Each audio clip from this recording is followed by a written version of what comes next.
The topics and opinions expressed in the following show are solely those of the hosts and their guests and not those of W4CY Radio, its employees, or affiliates. We make no recommendations or endorsements for radio show programs, services, or products mentioned on air or on our web. No liability, explicit or implied, shall be extended to W4CY Radio or its employees or affiliates. Any questions or comments should be directed to those show hosts. Thank you for choosing W4CY Radio.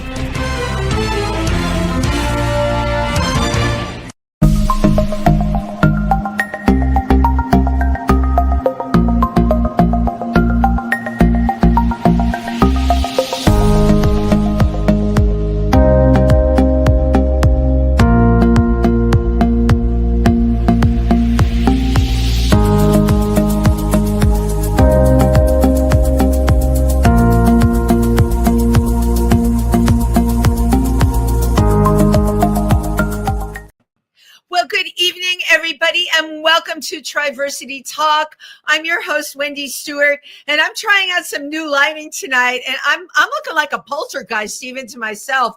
Oh, well, listen, you don't know it till you try it, right? So I hope everybody is having a good week. Here we are in December. It's a month of parties, Yuletide cheer, and in some ways, as many of you know, it's the calm before the storm, and I will just leave it at that. So I'm so happy to have everyone here with me tonight.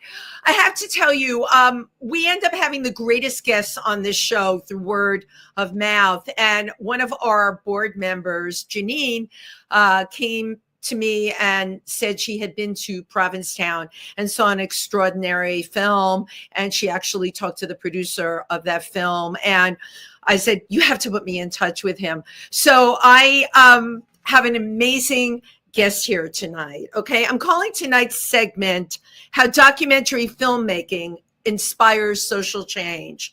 Our guest tonight is a playwright, a producer, a filmmaker, an actor, and co-founder of DKR Films, which presents award-winning documentaries and is currently screening There Are Things to Do. This is an amazing documentary, and a documentary that is shining a light on an incredible activist by the name of Urvashi Vaid. And in addition, we're going to be discussing the range of films and projects that our guest is currently working on.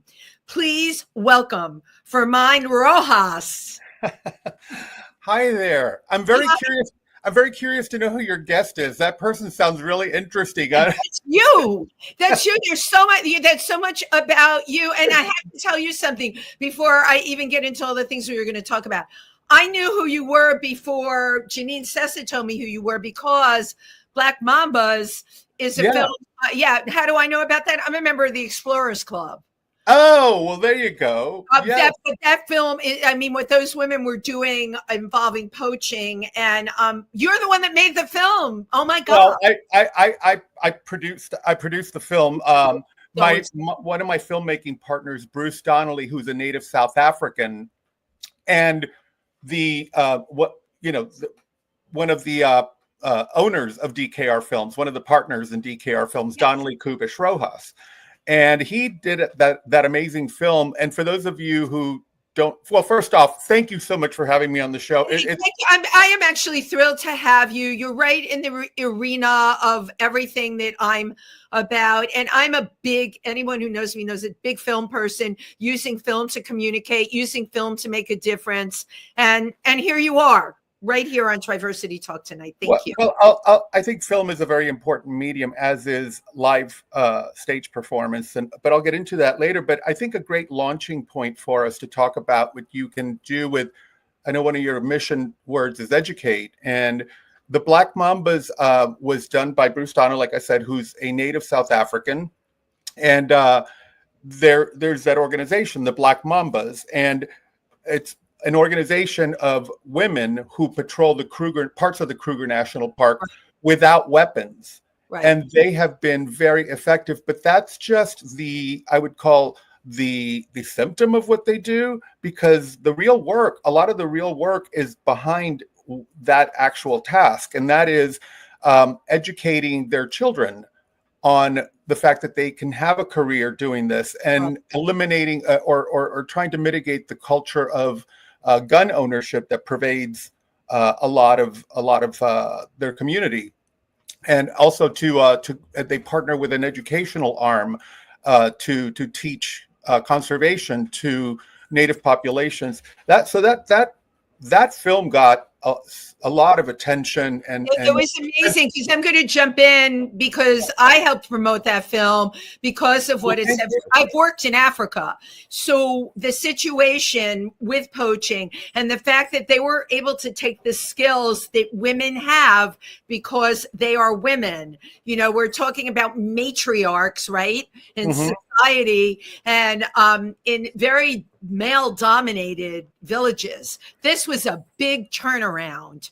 And the project also provided them with an income, because they were having problems with the typical breadwinner in the household, which would be the male, not having access to employment, and then resorting to poaching because the dollars are easy. And if you have to feed your children, you're going to do what you have to do. And thank you for saying that. I give tours at the Explorers Club. This is a huge topic I speak about, because everyone is like, we got to save the elephants. We got to do this. We got to do that. And I say, we've got to take care of the people first. So we take away the reason for poaching. Yeah. I mean, I was having a conversation with a friend earlier today. He's like, do people do evil things, or are people innately evil? It's too much of a philosophical conversation for here. But the point being is, if you provide people with resources to have a life with dignity, then we don't have to resort to things that we might label as evil or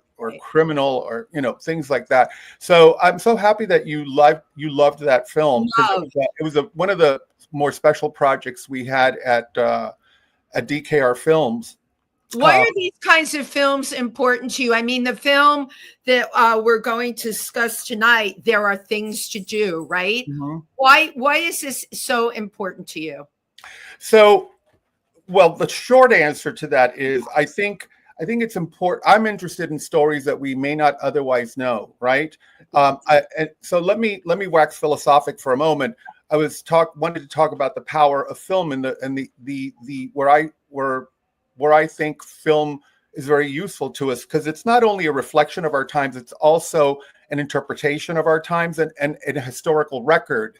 If you look at a lot of the neo-expressionist German films after World War II, they were capturing the landscape that otherwise may not have been recorded, or we may have forgotten, or other people around the world may not have seen, and it was expertly captured.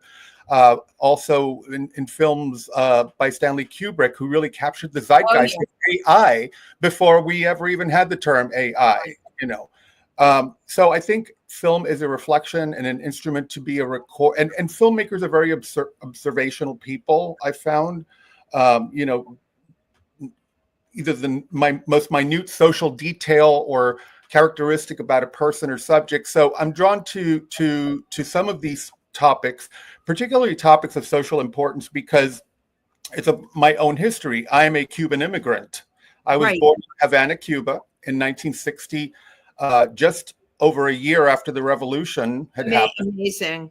And ended up coming to the United States with my family in 1966. And we were not the wave of rich people. We were just common, everyday.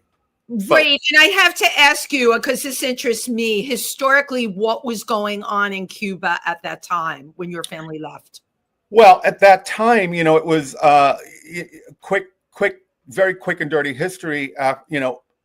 Fidel Castro promised to oust the Batista regime, which was also an oppressist, fascist regime, promised democracy, and then turned around and changed his ideas and professed allegiance to the communist socialist school of thought, and partnered up with the Soviet Union. I don't want to get off the topic here, but a lot of that was precipitated as well by the way that he was treated, by his perception of how he was treated by the U.S. government after he won the revolution. But anyway, but what was it like for you? What was going on there was oppression. An enormous amount of oppression. One of the things that became very effective was turning people against each other.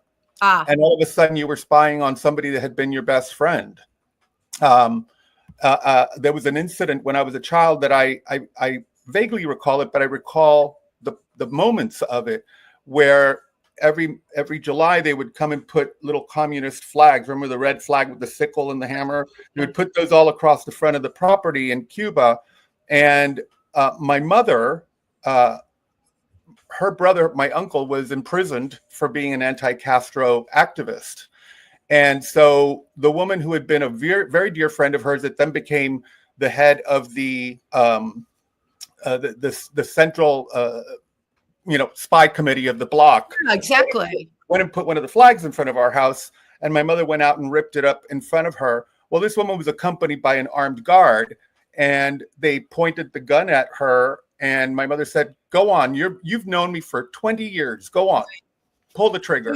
Yeah, go ahead, shoot me. And she didn't. And they didn't clearly they didn't kill her, because here I am. But I guess that things like that stay with you, and I'm concerned with telling stories of culture, and people that may not always see their stories told in the mainstream. Oh my God, who is that beautiful creature? This is somebody that wants to be on camera that needs to go over here. That's Nugget. But I had a reason for asking you this, because your background was as interesting to me as why you do what you do right now. I have other friends that came here from Cuba, and I had the stories, of sewing what few family jewels they had into the hems of the dresses. And here you are in this country, and you're using who you are and what happened to you. You just said it stays with you. Yeah. And we're the sum of our experiences. Thank you. I've heard a very wise playwright, Pulitzer Prize-winning playwright, say, all plays are autobiographical because it's a collection of the writer's experience. Yes, right. You embody other characters, but you're ultimately saying what you want to say, right? About observations of society. But so, with that said, I think film and stage have a great ability to educate and shine a light on topics and cultures that we may not normally see. A dear friend of mine, and a national treasure of a playwright, Mfoniso Udofia, is currently having a 2-year run of a cycle of plays that she's written. She's a Nigerian American playwright, and she's written a 9-play cycle of the plight of a family over 3 decades. So it's those kind of stories that really interest me, and I'm working on a project with her currently, which I'll talk about later on. But to dive into this film, there are things to do. Yes. Which has turned out to resonate far beyond all expectations. The film was the love conception of Mike Sayers, the director, our brilliant director. Yeah. And in Provincetown, we have a filmmakers group, a small filmmakers group, and we get together. And initially, the idea, some of the filmmakers in the group were asked to do sort of like tribute films for 3 members of the community who had passed away, and Urvashi Vaid was one of them. And Mike became fascinated with wanting to tell the story. And then I said, you know what, I'll produce this with you and do this. And then we started talking and realized that there were so many, that Urvashi was such an important figure in the LGBTQ movement and in the LGBTQ history, in our collective history. Right. She's probably the most, one of the most influential and important LGBTQ activists of the last 50 years. And unfortunately, she's not a household name. Which is exactly what, trust me, I'm living in New York. I know who threw the first brick at Stonewall. I'm just joking. Yeah. But one name after the next, I've had tons of people on my show. I never heard of this woman until I heard about your film. So then I go into Google. I'm like, oh my God, she's a major. Thank God they made a film about her. She ran the task force. She was one of the organizers of the March on Washington in 1993. She worked for the Ford Foundation. She then created the VAD Group, which was her own, think tank and lobbying group. But she's a force of nature. And so Mike and I became very interested in telling her story, but not necessarily in as a biography of her career, but digging in precisely to what her main point was, which was to start the movement navigates through small communities, Right. through building It's intimate totally about communities, mobilizing small communities. mobilizing small communities. And I think the film might be resonating because that's exactly how the film got made. It became a community effort between Mike, myself, my husband, Jay Kubish, who was the editor of the film. Hello? Did Yeah, we lose? yeah. Okay. Oh, we had a little sound glitch. My husband, who became the editor, our fiscal sponsor was a local organization. We had donations from the Paulette Fund, which Terrence Meck, who runs that, is part of our community. So the film got made in the way that Urvashi would have wanted something to happen organically, absolutely, purposefully, and at a community level. And then as we started to explore how we wanted to tell her story, we realized that Provincetown had been her incubator of sorts. That's where she would gather with her, with other activists, and they would hatch ideas and plot out how they were going to get things done. She also, I think, in some ways, and I mean this in the best sense, used Provincetown as her lab. She created an organization called the Commons, the Community Commons, which is a building that houses artist studios, meeting rooms, amazing. Art galleries, and it's become one of the central focus points of the Provincetown community. She also hatched the idea for LPAC, Lesbian Political Action Committee, that was her. Provincetown. Yeah. So we picked these moments in the film, and for those of you who are watching, the film is only 20 minutes long, or not even, but let's just call it 20. And so what we focused on was telling the story as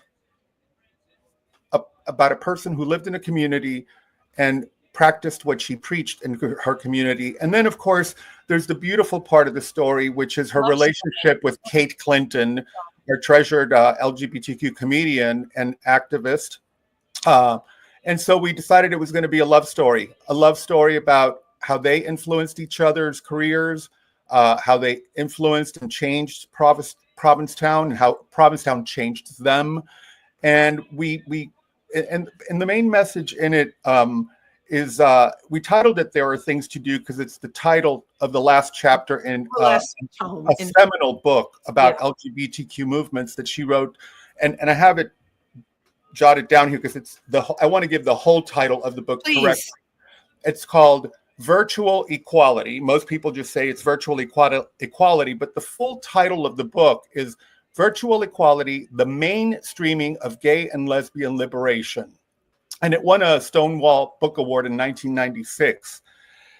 And one of the main points in the book is that if we are going to succeed in any movements, whether it be the women's movement, equal rights movement, gay and lesbian rights, we have to find intersectionality for all our absolutely causes. Right. And I think, for example, the Commons in Provincetown has become that point of one of the points of intersectionality for the community, because there's art galleries, there are artists, there are fundraisers, there are speakers, there are plays. So and a lot of the things that happen there are themed around all topics, climate, politics, etc. So those are the kind of incubator moments that I think we notice that people achieve, and that's, I think, the biggest message that I hope people take away from them is that we're not powerless, we're not, except we have to redefine how we exercise our power. I mean, I am so on the same page as you, and these words that you are speaking tonight are extremely important, and I'm going to tell you why. I've had, at this point, 8 friends who have left the States, and I have more that are leaving the States. out there, that was considered a very extreme reaction by other people. I'll just put it that way. The fact that this last election impacted people to the degree that it did in the LGBT community, we got a problem. We got a problem. And the day after this all happened and people were taking their pictures on Facebook and putting just a black space, I'm like, wait a minute, kids, you know what? That I don't believe that's how you play. I believe in a groundswell. And that's what you're talking about, the power of community, because that is all we have right now. But you know what? It is a power. You know, I love one of the things that Kate Clinton says in the documentary. She says, I think Urvashi would have been very pleased, not pleased, but she would have been tickled and interested in this radical reaction or backlash against LGBTQ rights, because it means that they got that freaked out that we were becoming mainstream, right? And that was part of virtual equality too, is making our movement mainstream. And I think we have in many ways achieved making our movement mainstream. Of course, you know, politicians and religious fanatics find great opportunity in singling out parts of a community. Absolutely. Like the trans community right now has become attacked. The target. And that was a concerted and targeted campaign on the part of the Republican Party. Right. And they've become the target. And unfortunately, one of the things I've heard from some people, some gay people that I know, you know, is, well, you know what, maybe we just need to back off on this issue because I've heard it too. And that's so disturbing to me. I where I go at it is I'm like, okay, how do we adapt, right? How do we adapt? You know, learning how to fight a foe. The most practical thing is figuring out the weaknesses in the argument and then just drilling at it and drilling at it and drilling at it. A drop of water constantly can wear down a mountain. Right. So that I know that's how I see my role now. You know, I'm in my 60s, so I don't know. Marching out in a parade is something that physically is difficult for me. So I'm choosing my mediums, film. You're choosing them well. Look at the weapons you've come up with. Film, it's a brilliant weapon. Well, and another documentary that we worked on for a couple of years with the Native Wampanoag community. Right, here and you have that in the Smithsonian, right?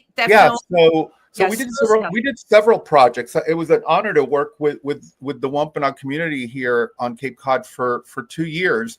And we did a few things. We worked with them on creating historical exhibits for museums, including the Provincetown Museum houses a permanent exhibit that was redone to tell the story of the Wampanoag and Native relationship properly. Excuse me, the Wampanoag and Pilgrim relationship properly. And so we worked with and for a company called Smoke Signals that's owned by a Native historian and her son, who's a producer. And so we created reenactments, including the signing of the Mayflower Compact and other moments in that story. And then we also, for 2 years, filmed. They decided, the tribe decided to reweave a ceremonial wampum belt. And for those of you who don't know what wampum beads are, they're these little tiny beads that are made from the shell of a quahog clam. So they had native artisans all over Cape Cod, working on these beads because they didn't want to use fake ones. They were all real. They revoked a ceremonial belt for the first time in 350 years, and we captured that on film. Amazing. And then tied it into a very interesting story about a native sachem who went by the name King Philip, and he was the last native to stand up to the colonist, and of course lost the battle with them. But his ceremonial belt disappeared to history, so they were hoping that this new ceremonial belt would call out to the spirits, the ancestors, and somehow be able to reclaim the belt that was lost to history. Fascinating and fascinating. And if you don't tell these stories, nobody's going to know that they happened. And I think there are so many wonderful documentary filmmakers out there. Particularly with LGBTQ history, Rob Epstein, yes, and Jeffrey, and just shed a light on some of these things. And it's amazing to me that people are always thirsty for new information. Absolutely. I think people are definitely curious and want to learn a lot more about history. And I'm fascinated with history. If we forget history, we're not only are we doomed to repeat it, but it's the groundwork. It's everything that came before. But my thing is, we take what you do, and her film, there are things to do. It's community based. Yes. How do we get it out there, okay, in this country of ours, seen, heard, where the questions, by the way, in your information that you sent, I love that you sent discussions. So you're already thinking that way. So Mike designed a social impact campaign for us, and along with a wonderful producer in San Francisco, Mark Smolowitz, 13th Gen Films. And so we've consulted with him, and so we wanted to reach as many people as possible. Mike himself is an icon of the LGBTQ movement. He started LGBTQ groups for Ernst & Young, where he was a partner for many years, and throughout the finance community.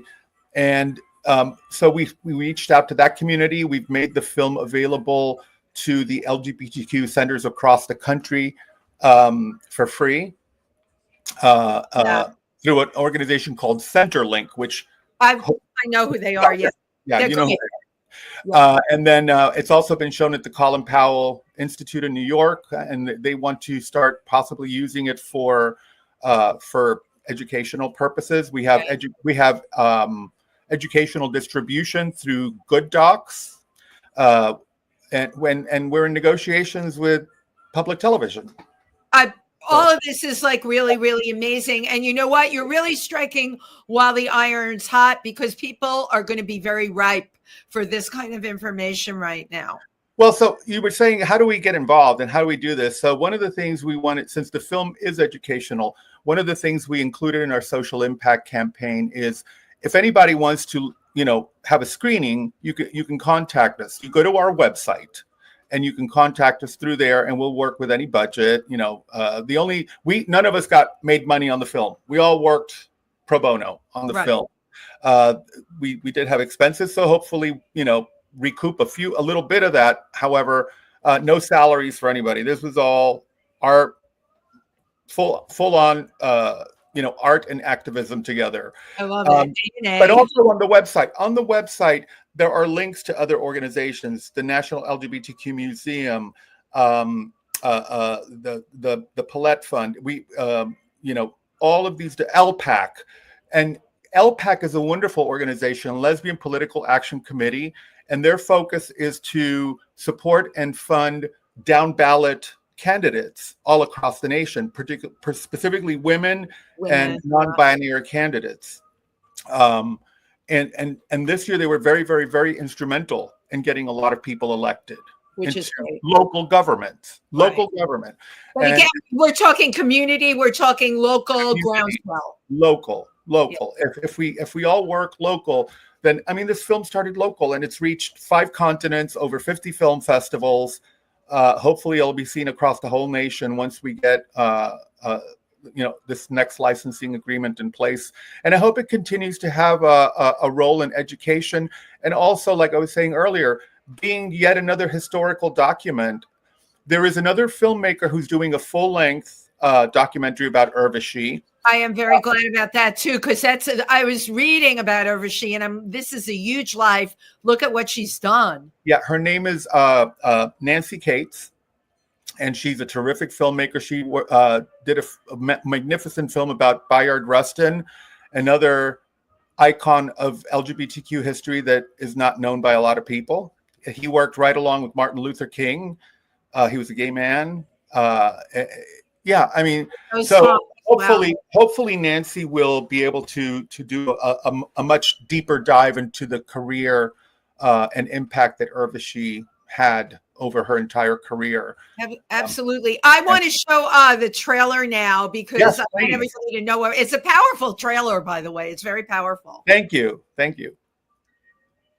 Here we go. I may be a big dyke, but I have to tell you, I'm not the biggest. Because I'm going to introduce to you the biggest dyke I ever knew. She's from Provincetown, Massachusetts, and her name is Urvashi Vaid. With hearts full of love and with an abiding faith in justice, we have come to Washington to speak to America.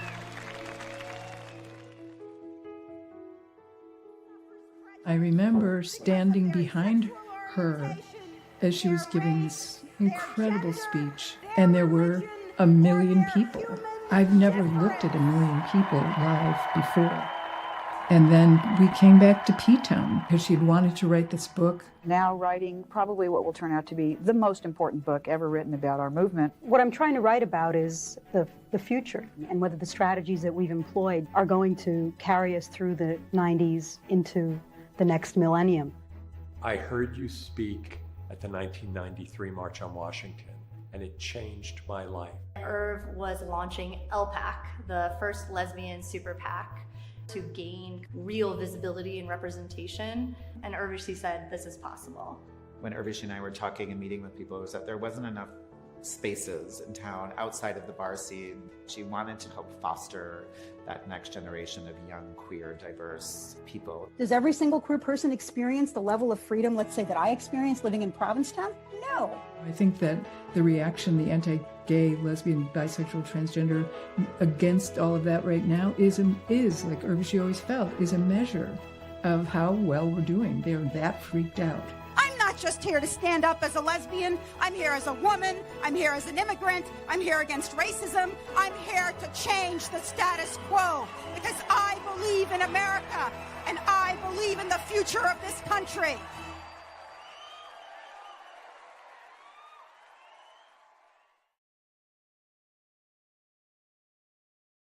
Very powerful.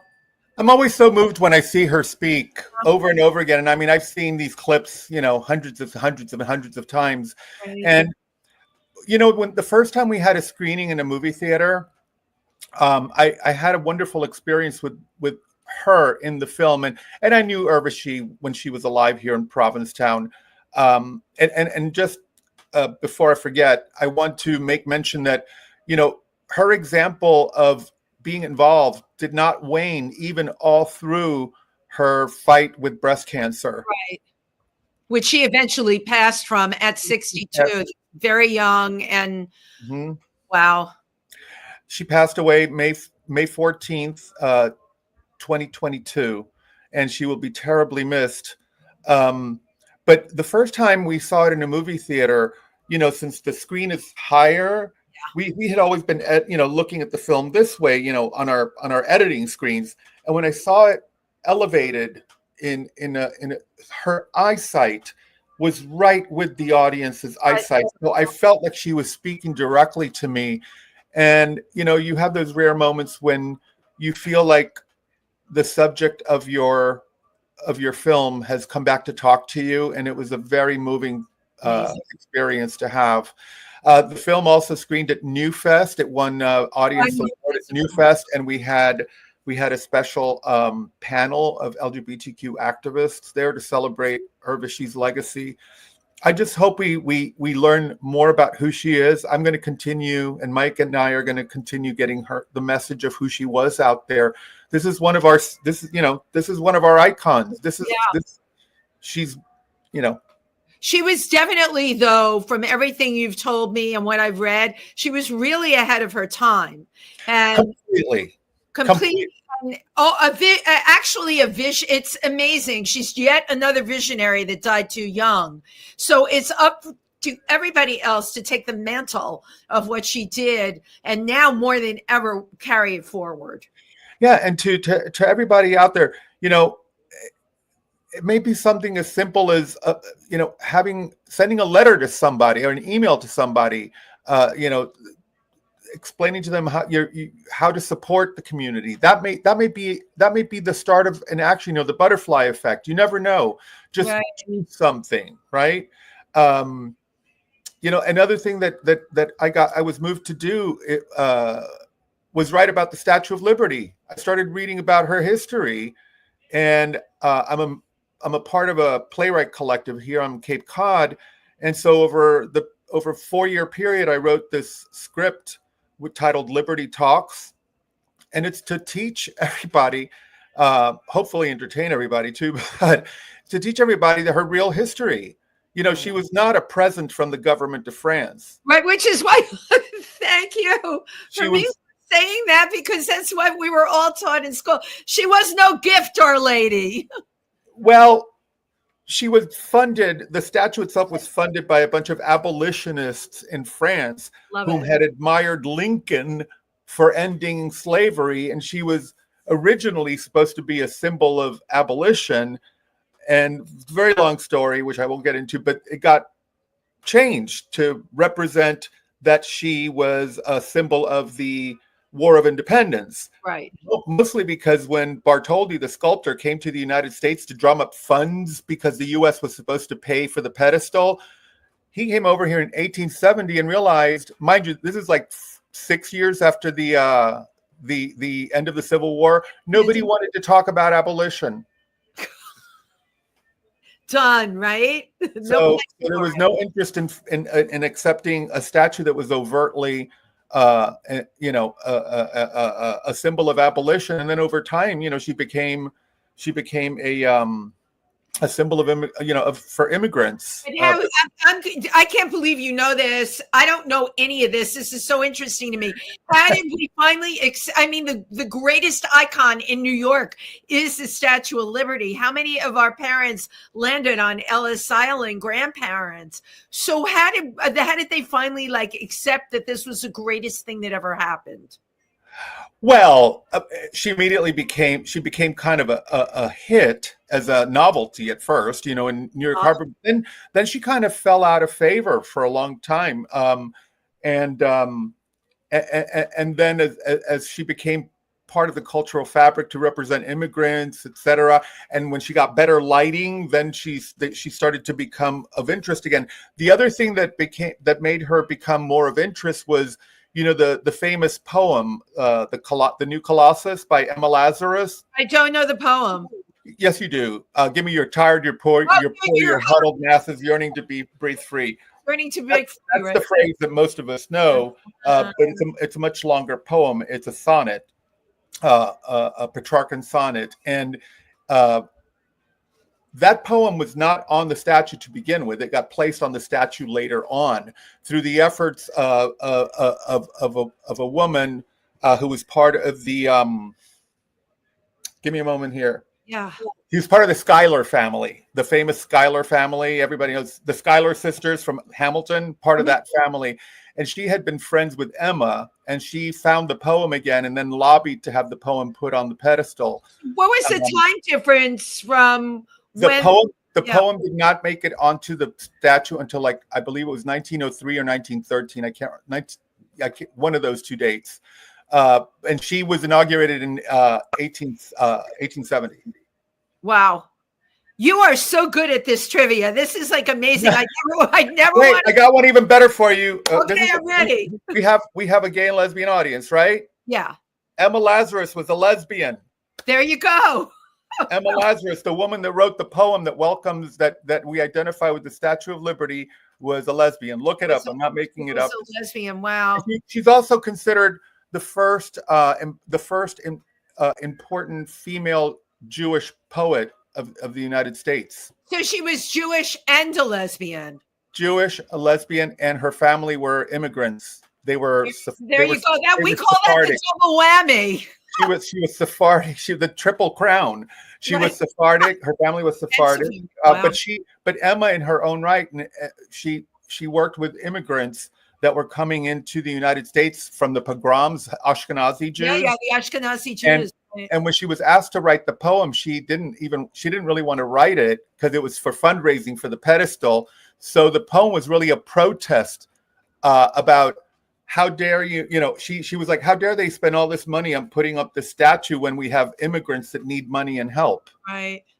And I think that's when the poem is what helped change the meaning of the statue. So this loving poem that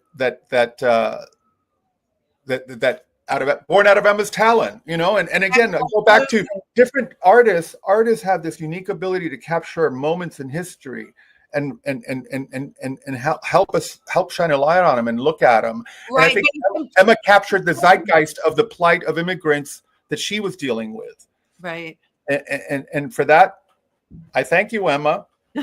Well, it's important that artists also understand that they've got to communicate this to their audience, right? When you put those words, give us your tired, your poor, your huddled masses, yearning to breathe free. Breathe free. Anybody that's on one of those boats coming in, boy, I completely identify with that. And I'm interested in you. Of course, you emigrated here much later, but there's got to be, those words have got to resonate with you. You left Cuba. The reason I wrote the plays, I've been fascinated with her since I was a kid. Right. That was she's the face of the United States of America. Yeah, she absolutely is. Yeah. So you have other projects too that are interesting to me. You work with in Cuba with a gay men's chorus. Well, so I was a part of the gay men's chorus community for many, many, many years. I sang with Miami. No. In the United States, I sang with Miami Gay Men's Chorus for like 10 or 12 years. Right. And I wrote some of the books for their musicals. Yeah. They would present their concerts like book musicals. So I would write the book for the musicals. And so, in the history of the gay choral movement is also very powerful in this country. The San Francisco Gay Men's Chorus, which was the first one, was born on the night of the vigil for Harvey Milk. That I know, yeah. And that was the beginning of the gay choral movement in the United States. And so after we had done our first documentary film in Cuba about artists, that's titled Alumbrones. Yes. And it's about artists living and working in Cuba. But I got it into my head that it was the right time to create Cuba's first gay men's chorus. LGBTQ rights are very important in Cuba, and they even have constitutionalized equal rights for LGBTQ citizens. But we thought it was a great idea to do that, so we went about casting it. It's a very long story. I filmed it all. One of these days I'll do the documentary about it. But we ended up producing a group which was 5 amazing singers. They were called Mano Mano. They were an a cappella group. Right. A wonderful musical director who's now working here in the U.S. Ernesto is his name. And so we produced that for 2 years. Eventually they came on a 7-city tour of the U.S. and sang with Damon. That's incredible. You made that happen. Yeah, that was our labor of love. It's one of those things you look back and you're like, how the hell did we do that? I'm sitting here thinking, how the hell did he do that? Wow.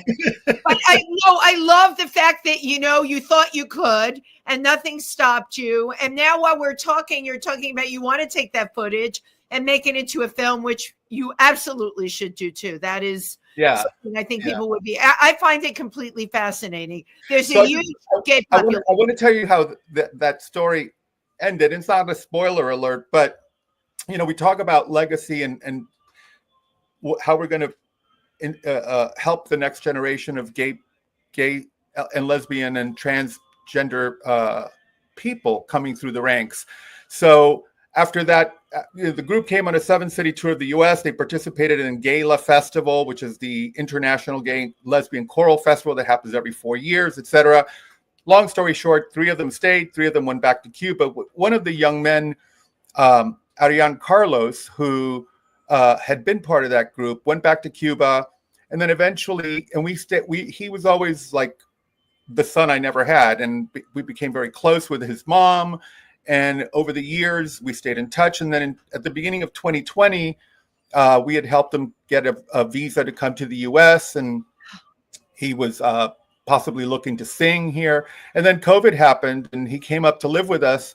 Fast forward, he is now kind of like my adopted child, and he's going to school in Chicago. He wants to be an architect. And, you know, I started that project because I wanted to create legacy of gay activism in Cuba. And what I ended up getting was the legacy of being able to launch the life and career, or help the life and career of another LGBTQ citizen whom I happen to care for very much. Right. And like that, you know, I mean, that's not a small act, but again, it's a community act. It's something that happened in my home.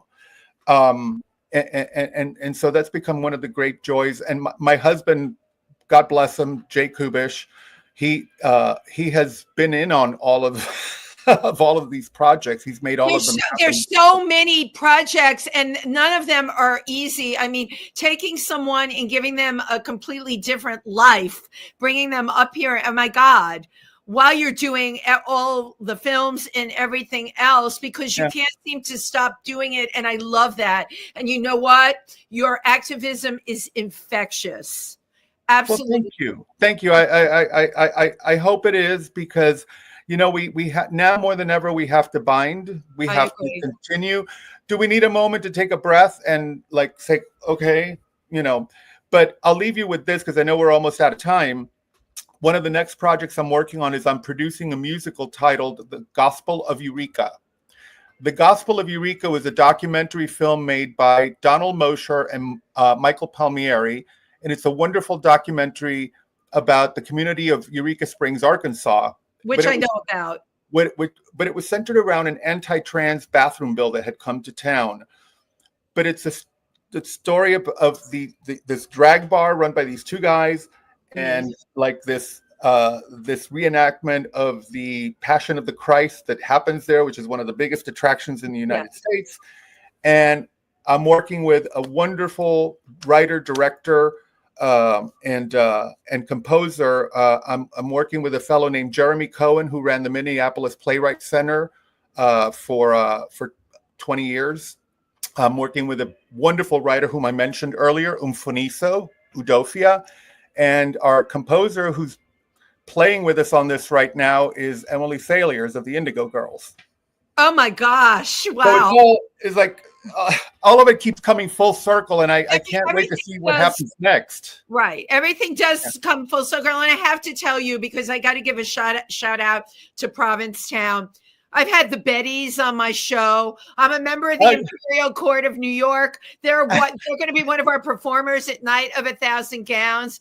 You know, where did they go after they were on my show? They were performing up in Provincetown. We need to do a documentary about you, my friend. Oh, well, yeah, there's the whole, I got a book out. So, and that's a separate conversation, which we will have.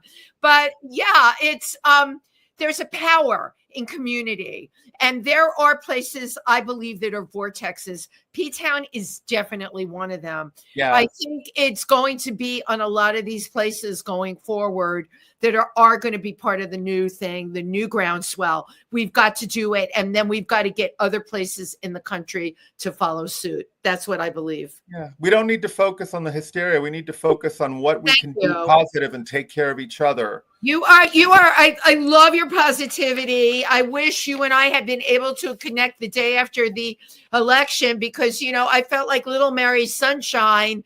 I'm like, why is everybody putting a black box where their face is? That's not my MO. You know, I went through AIDS. I'm a fighter.